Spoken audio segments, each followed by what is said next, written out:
Yang siap menerima firman Allah sama-sama katakan amin. Berikan tepuk tangan yang meriah buat Tuhan Yesus.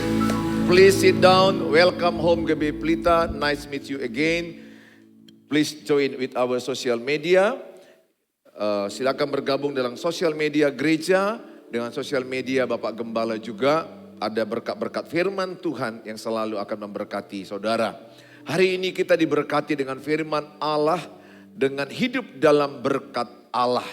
Bagaimana kita hidup dalam berkat Allah. Jangan sampai saudara merasa karena tidak punya rumah. Oh, aku nggak diberkati. Saya nggak punya mobil. Saya nggak diberkati. Saya nggak punya hidup seperti orang lain. Saya nggak diberkati. Jangan sampai sesat dalam masalah ini. Jangan sampai keliru. Memandang berkat, jangan lihat mobil ukurannya. Jangan melihat rumah ukurannya. Jangan melihat harta apa yang kau pakai di tanganmu. Bukan itu ukuran berkat. Saya ingin kita lurus mengerti tentang berkat itu apa sih. Sehingga saudara merasa semua memang diberkati hidupmu. Bukan patokan standarnya itu harta, uang, jabatan. Tidak ada hubungan dengan itu. Saudara jangan membuat berkat ukuran itu harta. Jabatan, kekayaan, atau apapun, jangan. Nanti saudara tersesat loh. Dan memberhalakan berkat-berkat itu. Mari kita belajar berkat Allah yang sesungguhnya yang Tuhan berikan kepada kita. Hidup dalam berkat Allah. Kita akan belajar dari kitab Filipi pasal yang keempat, ayat yang ke-10 sampai kepada ayat yang ke-20. Kita belajar dari suratan Rasul Paulus kepada jemaat Filipi. Saya baca ayat 10, saudara baca ayat 11. Aku sangat bersuka cita dalam Tuhan bahwa akhirnya pikiranmu dan perasaanmu bertumbuh kembali untuk aku. Memang selalu ada perhatianmu, tetapi tidak ada kesempatan bagimu. Kukatakan ini bukanlah karena kekurangan. Ayat 11 sama-sama. Kukatakan ini bukanlah karena kekurangan. Sebab aku telah belajar mencukupkan diri dalam segala keadaan. Aku tahu apa itu kekurangan dan aku tahu apa itu kelimpahan dalam segala hal. Dan dalam segala perkara tidak ada sesuatu yang merupakan rahasia bagiku. Baik dalam hal kenyang maupun dalam hal kelaparan. Baik dalam hal kelimpahan maupun dalam hal kekurangan. Segala perkara dapat kutanggung di dalam Dia yang memberi kekuatan kepadaku. Kayaknya belum semua membaca ya. Kok suaranya 10 orang? Padahal kita ini 200 orang lebih. Ayo sama-sama ayat 13. Kan kalian lagi banyak persoalan kan? Baca ayat 13 ini. Ini mampu. Ini ayat yang terkenal. Supaya saudara kuat dalam persoalan hidupmu. Amin.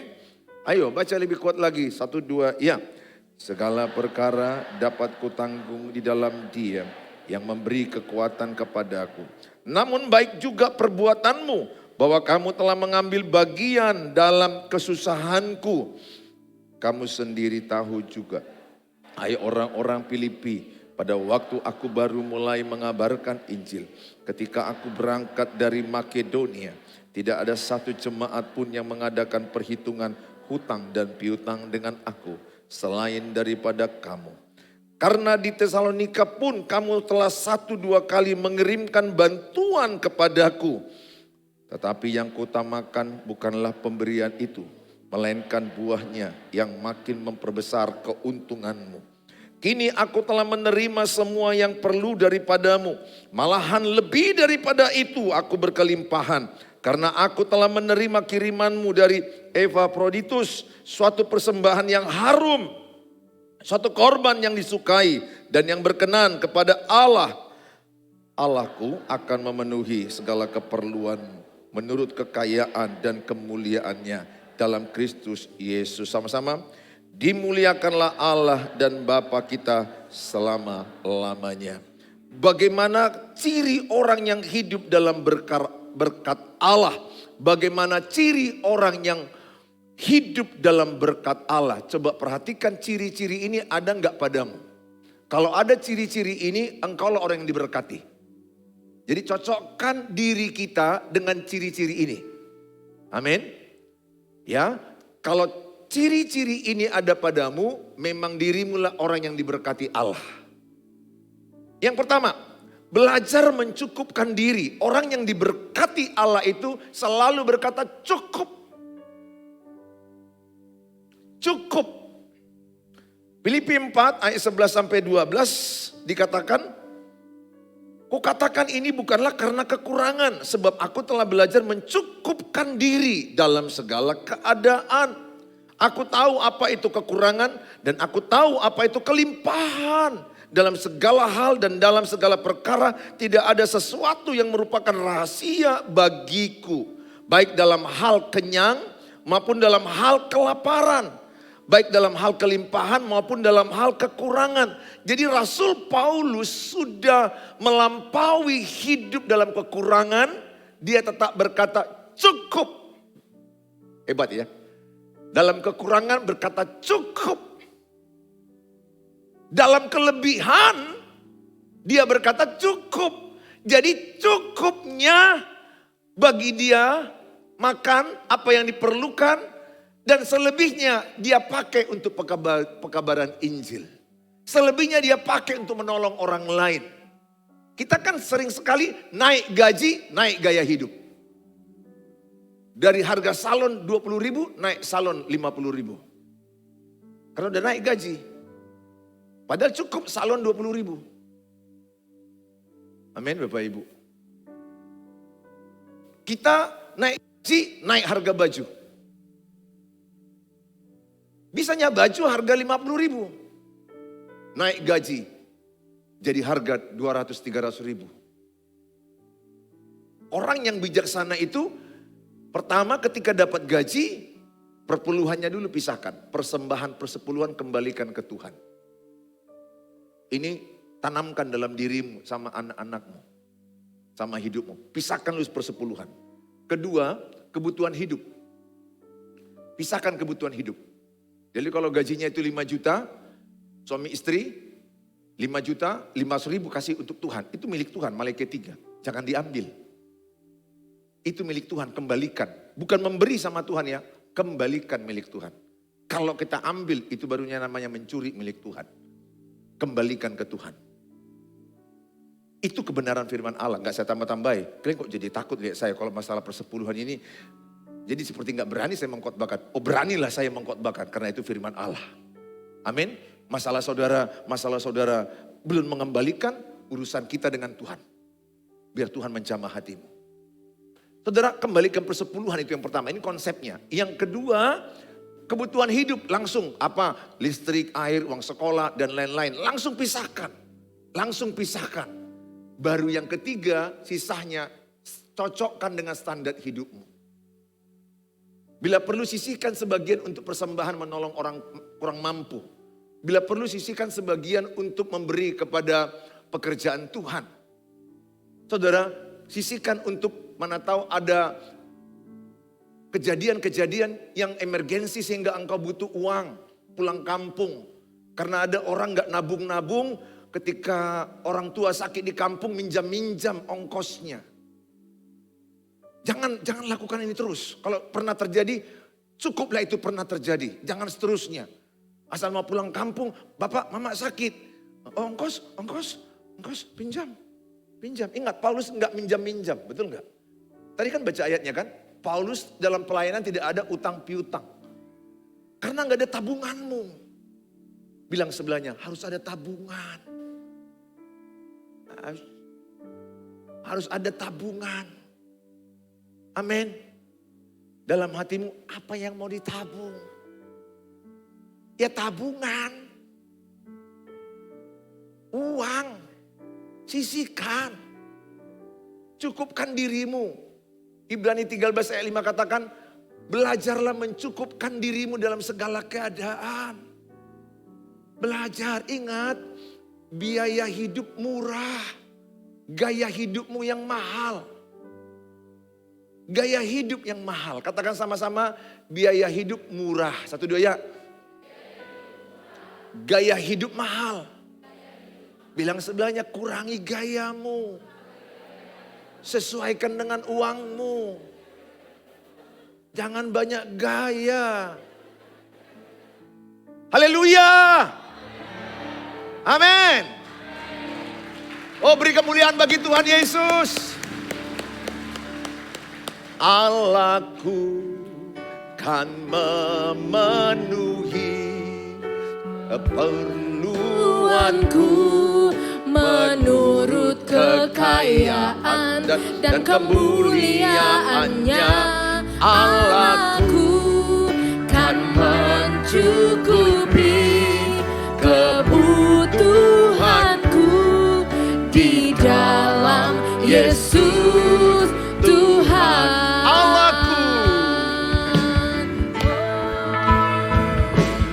Allahku kan memenuhi keperluanku menurut kekayaan dan kemuliaannya. Allahku kan mencukupi kebutuhanku di dalam Yesus Tuhan. Jadi menurut 1 Timotius 6 ayat yang ke-6 dan 8. 1 Timotius 6 ayat 6. Memang ibadah itu kalau disertai rasa cukup. Perhatikan baik-baik ya. Beribadahmu diberkati hari ini. Setiap ibadah harus ada rasa cukup. Memberi keuntungan besar. Kalau ibadah kita punya rasa cukup dirimu, diri saya, maka ibadah itu akan mendapat keuntungan besar bagimu. Tapi yang sering sekali dalam ibadah kita adalah aku banyak kurang uangku, kurang jabatanku, kurang hidupku. Banyak sekali mengeluhkan, kurang beginilah anak-anakku, kurang beginilah mertuaku, kurang beginilah tetanggaku, kurang beginilah penghasilanku. Selalu kurang. Nggak pernah ada rasa cukup. Paulus berkata dalam kekurangannya tetap dia berkata cukup. Dalam kekurangannya tetap berkata cukup. Jadi bagaimanapun kurangnya uangmu saat ini, udah kulihat dari wajah-wajahmu,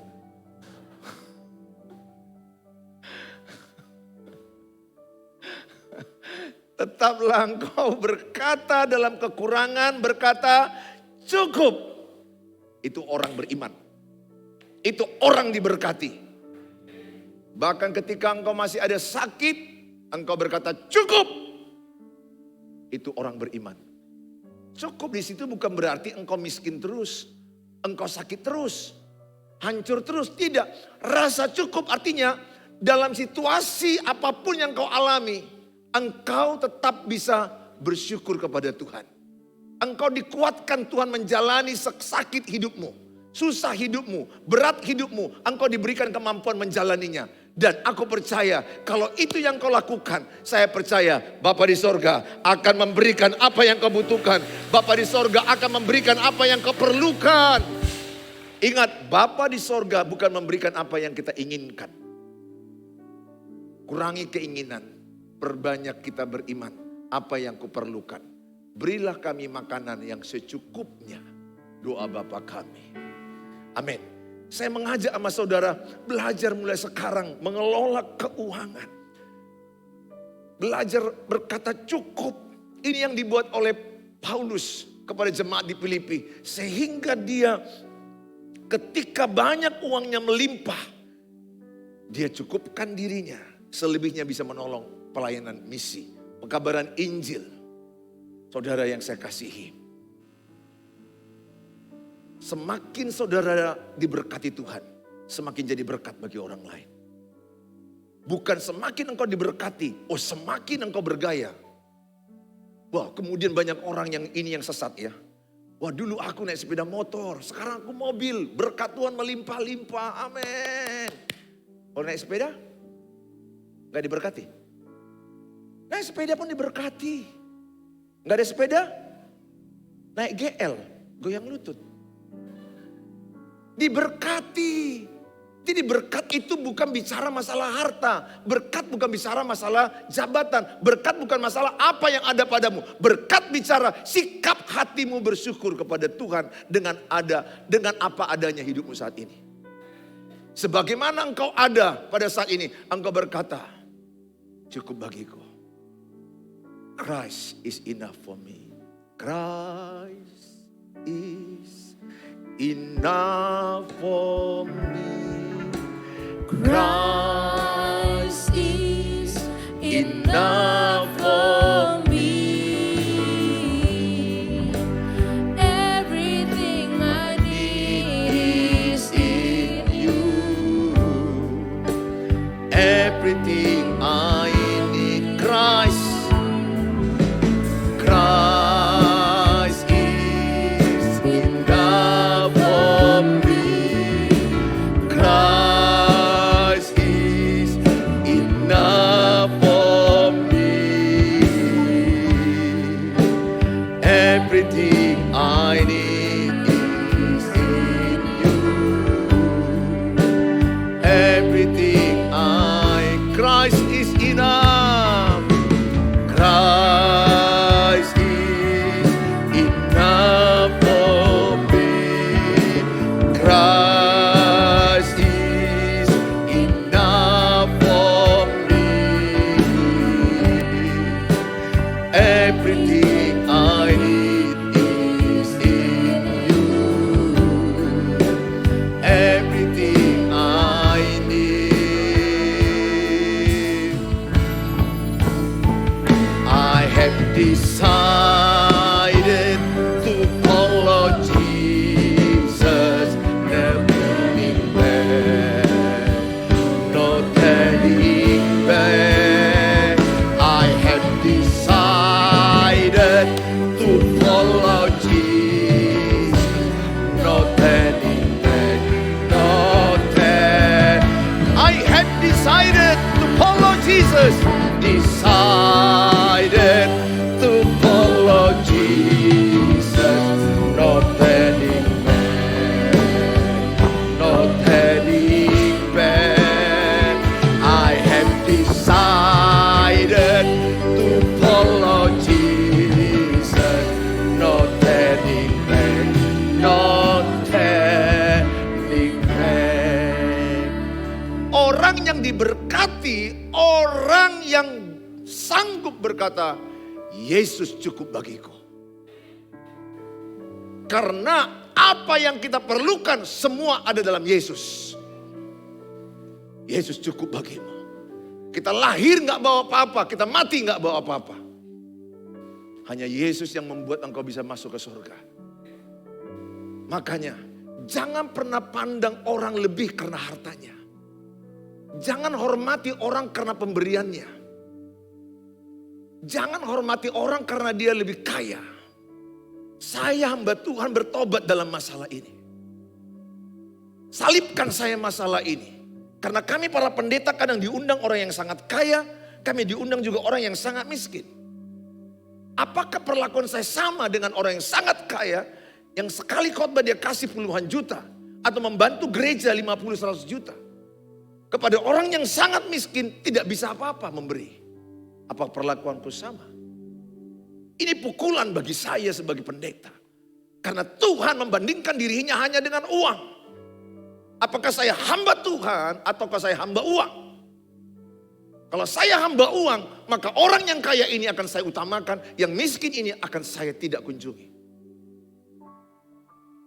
Ini evaluasi bagi saya. Bagi dirimu juga.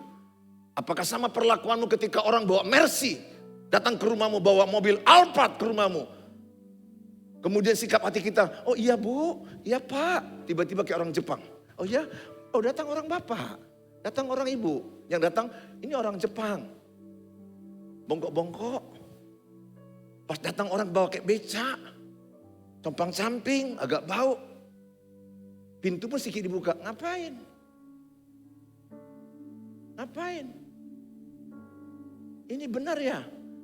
Rumah Bapak Budi. Budi mana? Pas naik Alphard, Rolls Royce yang harga 16 miliar. Buka pintu, cari siapa Pak, apa yang bisa dibantu. Inilah orang yang tidak mengenal berkat Allah. Dia mengukur berkat karena orang kaya. Hidupmu rentan Bapak Ibu, hidup kita ini rentan. I'm sorry, jemaat kita ada yang berduka saat ini. Baru Natal aja, tapi 2 hari lalu sudah meninggal dunia. Baru liturgi, sehat-sehat aja. Foto lagi kami di sini. Yang saya pikirkan apa? Habis itu siapa Tuhan? Habis dia siapa? Kita fair, ya habis dia siapa? Emangnya ada di antara kita gak mati? Hidup kita ini rentan. Amin. Jangan hormati orang karena statusnya. Jangan lihat dirimu rendah karena orang lebih cantik, lebih hebat, lebih kaya. No way.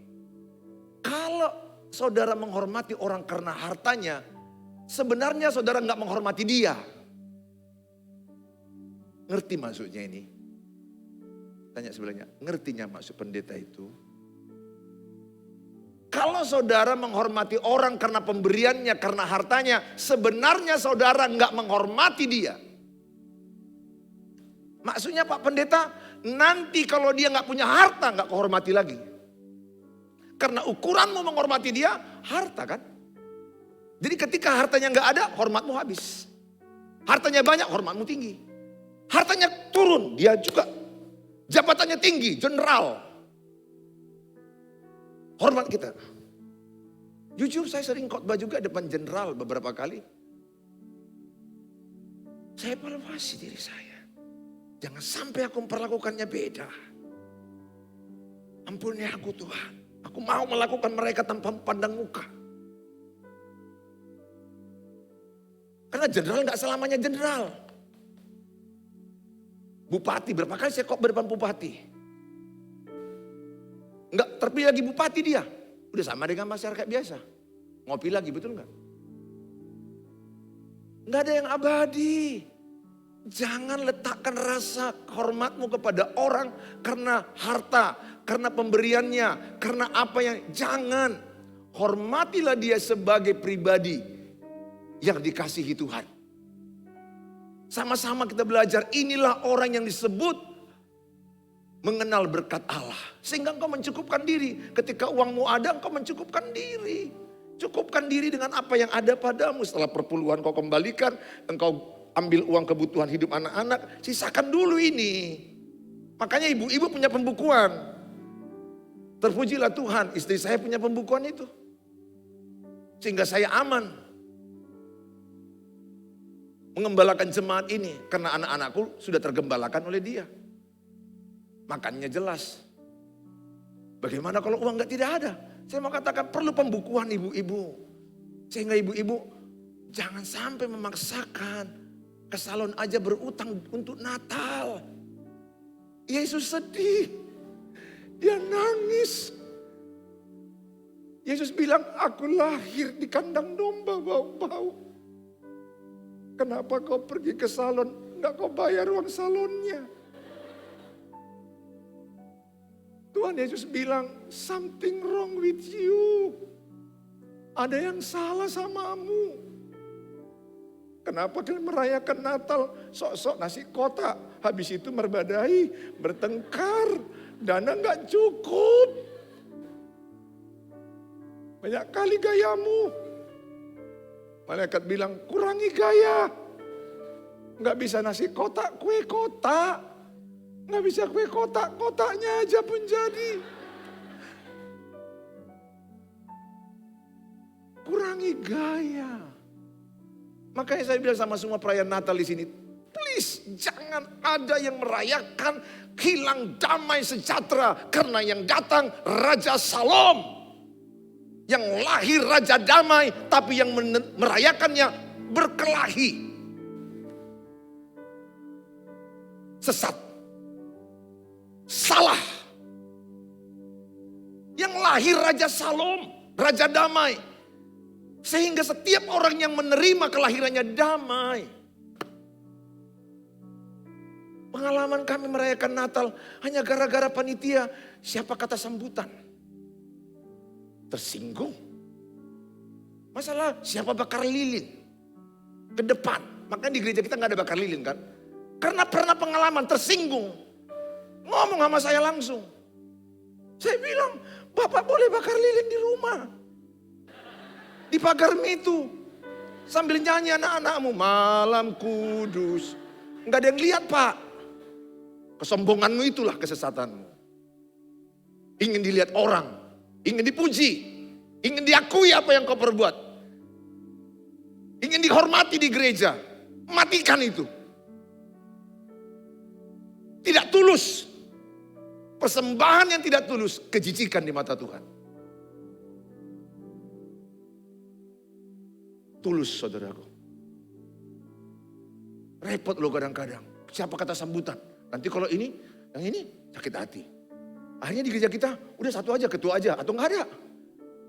Masalah. Apa tuh? Bunga. Bunga kecil atau bunga besar. Akhirnya gara-gara ini satu keluar loh. Keluar benar-benar. Ini cerita serius.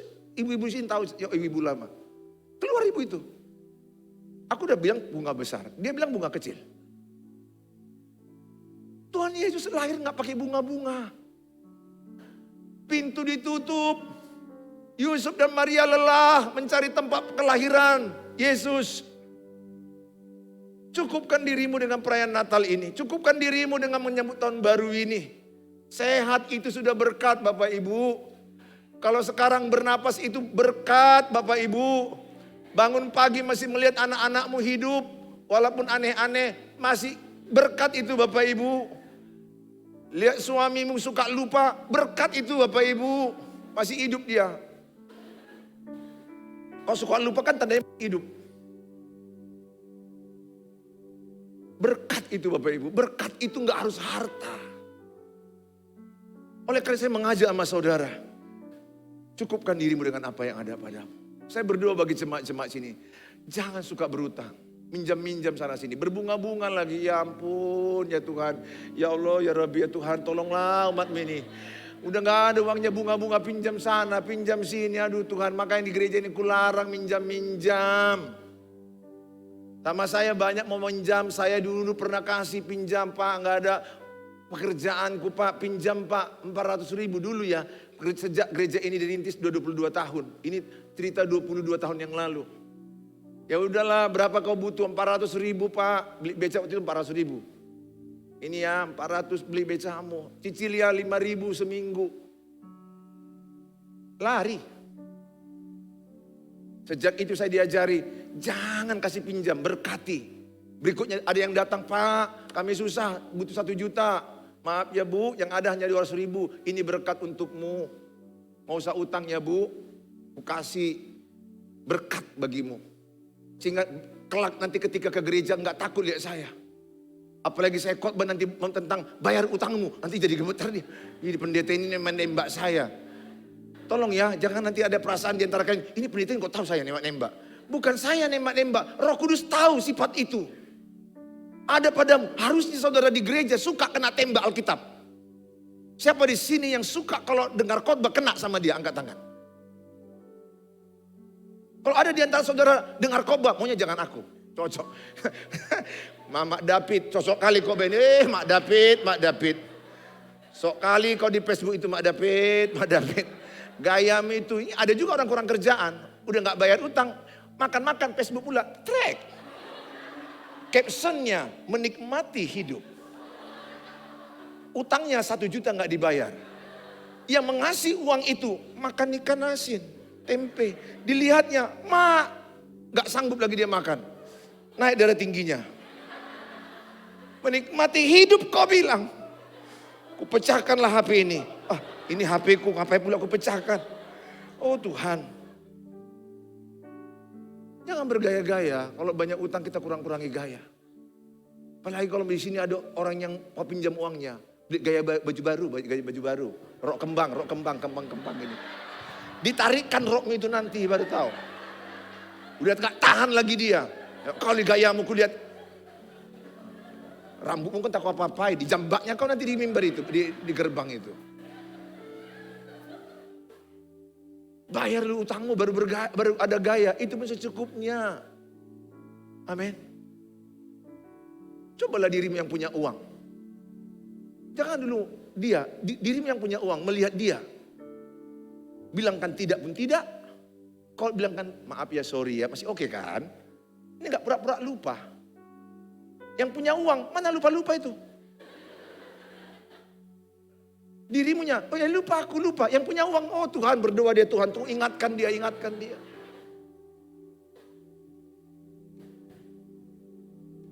Saya senang engkau menertawai dirimu sendiri.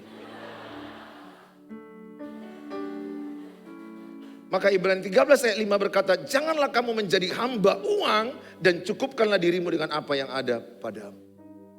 Sekali lagi, ini khotbah untuk saya juga. Cukupkanlah diriku dengan apa yang ada padaku.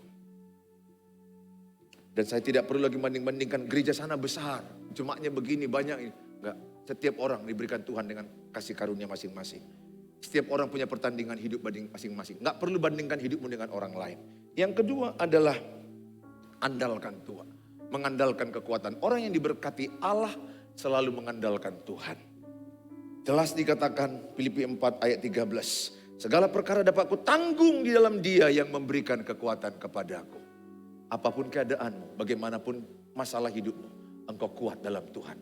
Maksud ayat ini, kayak manapun susahnya ekonomimu, jangan mengemis-ngemis, jangan minta-minta sama orang. Apa yang di tanganmu, Pengkhotbah 9 ayat 10, gunakan sekuat tenaga, kerja rajin. Orang rajin gak mungkin gak makan. Hanya orang malas yang tidak akan makan. Jelas Alkitab katakan, si pemalas tidak akan makan. Kalau engkau rajin, saya yakin dengan kekuatan Tuhan, saudara sanggup melewati kesulitan. Kalaupun meminjam karena faktor usaha berkembang gak salah. Ke bank, ke yang resmi ya. Tapi jangan pinjam kepada orang-orang yang bunganya 20%, 10%, 50%. Bunuh diri namanya itu. Jangan. Saudara, maka dikatakan andalkan Tuhan. Segala perkara dapat aku tanggung dalam Dia. Masalah apa? Sakit penyakit yang berat saya alami. Saya bisa menanggungnya karena Tuhan. Bukan setahun Bapak Ibu, 2 tahun. Berapa lama aku masuk endoskopi, berapa lama aku dirawat opname. Berat perjalanan hidup yang aku alami. Tapi saya diberikan kekuatan. Pernikahanmu mungkin saat ini lagi mengalami kehancuran yang begitu berat. Saya katakan engkau kuat menjalani masa itu. Cerita hidupmu begitu banyak yang pahit, cerita hidupmu banyak yang berat. Saya katakan jangan menyerah. Engkau kuat, segala perkara dapat ku tanggung di dalam Dia. Amin. Tidak ada yang tidak bisa engkau hadapi. Kesulitan apa yang kau alami? Ingatlah Filipi 4 ayat 13 ini. Yeremia 17 ayat 5. Terkutuk orang yang mengandalkan manusia. Pasti pernah diantaramu kecewa dengan familimu.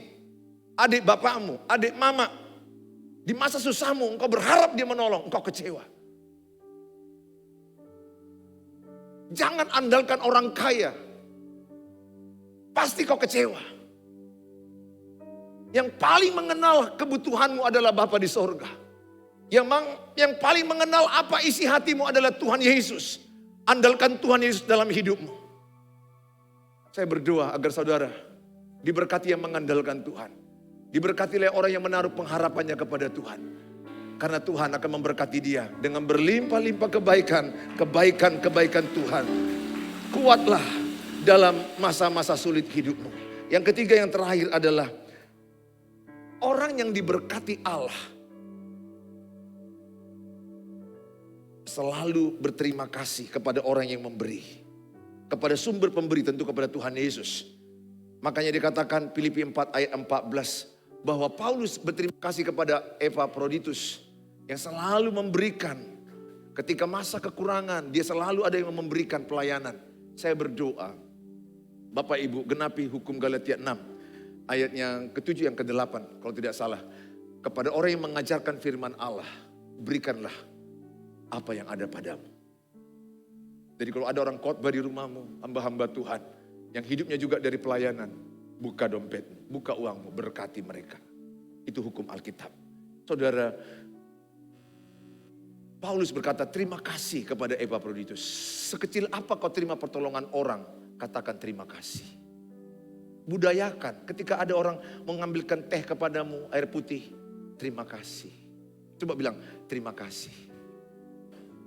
Ketika orang membukakan pintu samamu di gereja ini, katakan terima kasih. Ini enggak masuk aja. Udah tugasnya kok. Perbadah. Di restoran pun kalau ada orang buka pintu begini, bilang terima kasih. Ini orang yang diberkati Allah. Ketika di cleaning service, mungkin ada yang kau lihat, ada yang di depanmu air-air kemudian dibersihkan dia. Di depanmu sengaja karena kau mau lewat. Kau bilang sama dia, terima kasih. Ini orang yang mengenal Allah. Selalu mengucap syukur, banyak berterima kasih. Tidak mengeluh, tidak menyalahkan. Amin. Ketika apapun bantuan-bantuan kecil yang kau terima, selalu berkata, terima kasih. Tuhan memberkati saudara. Saudara juga kalau mendengar khotbah saya bagus, diberkati. Bukan karena saya, karena Tuhan. Terima kasih kepada Tuhan. Terima kasih Pak Pendeta. Saya khotbah Natal beberapa tempat, mereka bilang, terima kasih Pak Pendeta, kami sangat diberkati. Saya bilang, sama-sama saya juga diberkati. Sikap hatimu berterima kasih dalam kekurangan. Sikap hatimu berterima kasih dalam keadaan kesulitan. Menghargai pemberian orang. Saya percaya hari ini, engkau mengembangkan sikap hati yang cukup. Sehingga engkau akan diberkati dalam setiap ibadah-ibadahmu. Situasi hidupmu yang berat, engkau berkata, cukup. Cukup bukan berarti kesakitan akan diberikan Tuhan. Bukan. Sikap hatimu yang percaya Tuhan sanggup menguatkan aku di masa sulit hidupku. Tuhan sanggup menolong aku. Terima kasih kesulitan hidup yang kau alami. Terima kasih tantanganku yang terjadi saat ini. Itu tandanya engkau percaya Tuhan sanggup mengubah hidupmu. Tepuk tangan bagi Tuhan Yesus. Haleluya.